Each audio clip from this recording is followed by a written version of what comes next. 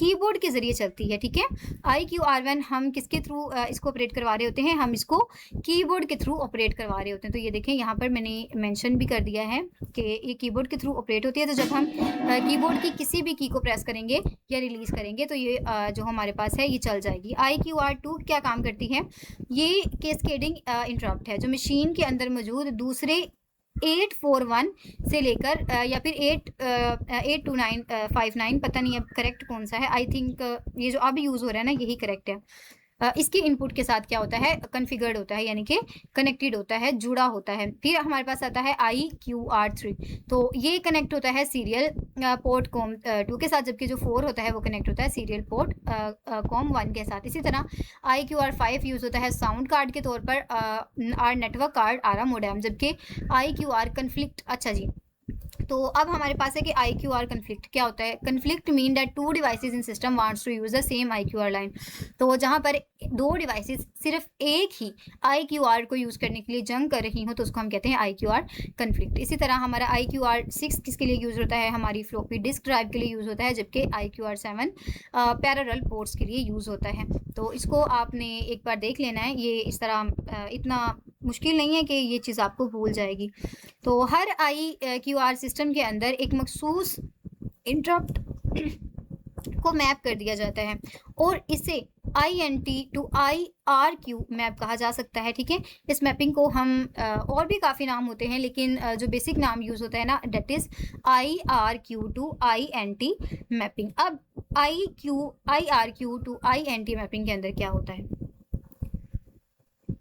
अब हमारी ये जो मैपिंग होती है ये 8 से लेकर F तक चलती है, ठीक है। 8 से लेकर F तक ये कॉन्टिन्यूस रहती है। और इसके साथ साथ स्टूडेंट्स ये जो मैपिंग होती है प्रोसेसर नहीं कर रहा होता बल्कि IPC करता है। और इसका जो रियल मैकेनिज़्म है वो ये है कि जब भी INT पिन के ऊपर सिग्नल आता है तो प्रोसेसर मेमोरी की बजाय PIC से एक इंस्ट्रक्शन को फेच करता है और हम PIC को इसी तरह प्रोग्राम कर सकते हैं जिस तरह हम इंटरप्ट रिक्वेस्ट पर मुख्तलिफ किस्म की इंटरप्ट जनरेट कर सकते थे। और ये असेंबली लैंग्वेज प्रोग्राम के परस्पेक्टिव से IQR का जो ट्रांसलेशन है वो खुद ब खुद INT 8 के ऊपर हो जाता है, बगैर इसके कि प्रोग्राम में ऐसी कोई भी इंस्ट्रक्शन दी गई हो। बस हम सब कुछ बहुत जल्दी से और ऑटोमेटिकली परफॉर्म कर लेते हैं। तो यहाँ तक जो डिस्कशन थी वो सिंपली स्टूडेंट्स आपकी समझे ये ट्रांसलेशन ही थी। इसको मैंने पढ़ के आपको सुनाया क्योंकि इसका आपके पेपर पॉइंट ऑफ व्यू से कोई ख़ास रिलेशन नहीं है। तो फिर भी आप कर लीजिएगा अगर आप करना चाहें, लेकिन ये जो है ना आपकी ये नहीं सॉरी ये वाली इंस्ट्रक्शन असेंबली लैंग्वेज के अंदर आप किस तरह से IQR 0 और 8 को रिलेट करवाते हैं, ये इंपॉर्टेंट है। To handle the timer and keyboard, तो जहाँ पर हमने अपने कीबोर्ड और अपने टाइमर को हैंडल करना हो, 1 can place the vector corresponding, तो हम इसको 8 और 9 के कॉरस्पॉन्डिंग के अंदर रख देते हैं। If timer interrupt is place, तो अगर हम टाइमर की जो इंटरप्ट है उसको प्लेस कर दें फ्लॉपी से, तो access by some program the floppy motor and its light will remain on ever event normally. अच्छा, तो हमारे पास क्या होता है कि हमारी जो स्पेसिफिक फंक्शनैलिटी है ना वो सेम ही रहती है, उसके अंदर थोड़ी चेंजेस होती रहती हैं टाइमली टू टाइमली। तो अब हमने ये चीज़ पढ़ी ना कि IQR 0 जो सबसे ज़्यादा प्रियोरिटी वाला इंटरप्ट है, टाइमर चिप के ज़रिए एक बिल्कुल ठीक फ्रीक्वेंसी यानी कि एक प्रिसाइज फ्रीक्वेंसी के ऊपर जनरेट होता है और INT 8 का हैंडलर इन्वोक कर दिया जाता है और सिस्टम के टाइमर यानी कि सिस्टम टाइमर को हम अपडेट कर सकते हैं। इसी तरह एक की दबाने से IQR 1 चल जाता है, IRQ 1 जनरेट हो जाता है। इसी तरह INT 9 का हैंडलर बुला लिया जाता है और इसी तरह बार प्रेस करके हम की को स्टोर करते हैं, टाइमर और कीबोर्ड्स की जो वैल्यूज़ होती हैं उनको हैंडल करते हैं और 8 और 9 वेक्टर के थ्रू हम इसको चेंज कर सकते हैं। अब इसकी यहाँ पर ऊपर ये जो कहानी हम मोटर वाली पढ़ रहे थे ना, सेम यही है कि मिसाल के तौर पर अगर कोई प्रोग्राम टाइमर इंटरप्ट को रिप्लेस कर दे और इसी दौरान फ्लॉपी को एक्सेस किया जाए, ठीक है, रिप्लेस करते हैं। बिल्कुल इसी तरह आपने क्या किया, जिस लोकेशन के ऊपर आपका हैंड आउट पड़ा था CS401 का, उसी लोकेशन के ऊपर आपने रख दिया CS610 का हैंड आउट। इसको रिलेट कीजिएगा, ठीक है। तो अब क्या होगा, जब एक्सेस किया आपने CS401 के हैंड आउट को, तो फ्लॉपी की यानी कि आपकी जो पहले वाली मोटर थी, मोटर और इसकी लाइट हमेशा के लिए ऑन रहेगी। क्योंकि नॉर्मल हालत के अंदर टाइमर इंटरप्ट का काम कर रहा है और फ्लॉपी एक्सेस होने के 2 सेकंड बाद इस मोटर को टर्न ऑफ कर देगा, और इस एंटिसिपेशन के साथ कि शायद किसी और फ्लॉपी एक्सेस की ज़रूरत पड़ जाए, वरना हमारी जो मोटर है दोबारा उसको स्पीड पकड़ने के लिए फिर से टाइम ज़ाया नहीं करना पड़ेगा।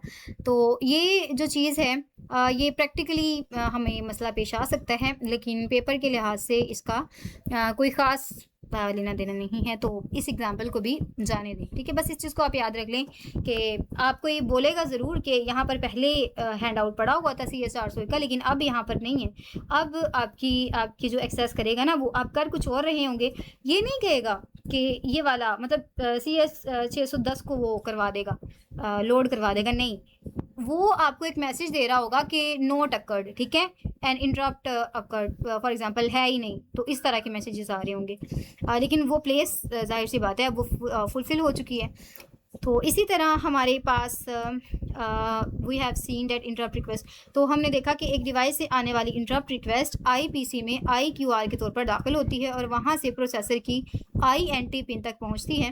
प्रोसेसर PI से इंटरप्ट नंबर को रिसीव करता है, डेजिग्नेट करता है, इंटरप्ट जनरेट करता है और आखिर में इंटरप्ट हैंडलर कंट्रोल कर लेता है। तो जो चाहे वो इससे कर सकता है, यानी कि तमाम फंक्शनैलिटी को परफॉर्म कर सकता है। जब हैंडलर इस इंटरप्ट को सर्विंग करने का काम मुकम्मल कर लेता है तो जाहिर सी बात है उसने IPC को इन्फॉर्म करना होता है और मुकम्मल तौर पर इस चीज़ को बताना होता है कि मैंने अपना काम ख़त्म कर लिया, और इस सिग्नल के लास्ट पर एंड ऑफ द इंटरप्ट भेज दिया जाता है, जिसके थ्रू हम इनपुट आउटपुट पोर्ट्स को यूज़ करते हैं। सिर्फ आप ये याद रख लें कि एंडिंग के ऊपर क्या होता है कि जब हमने उसको हैंडल करना होता है ना, तो क्या करते हैं हम लोअर प्रायोरिटी के थ्रू IPC को मैसेज भेजते हैं और जिसको हम कहते हैं एंड ऑफ द इंटरप्ट, यानी कि EIO, और उसके बाद हम इसको सेंड कर देते हैं इनपुट आउटपुट पोर्ट्स तक। तो माजरत थोड़ा सा पीछे शोर हो रहा है मौसम ख़राब होने की वजह से। दुआओं में ज़रूर याद रखिएगा। फ़ी अमानिल्लाह।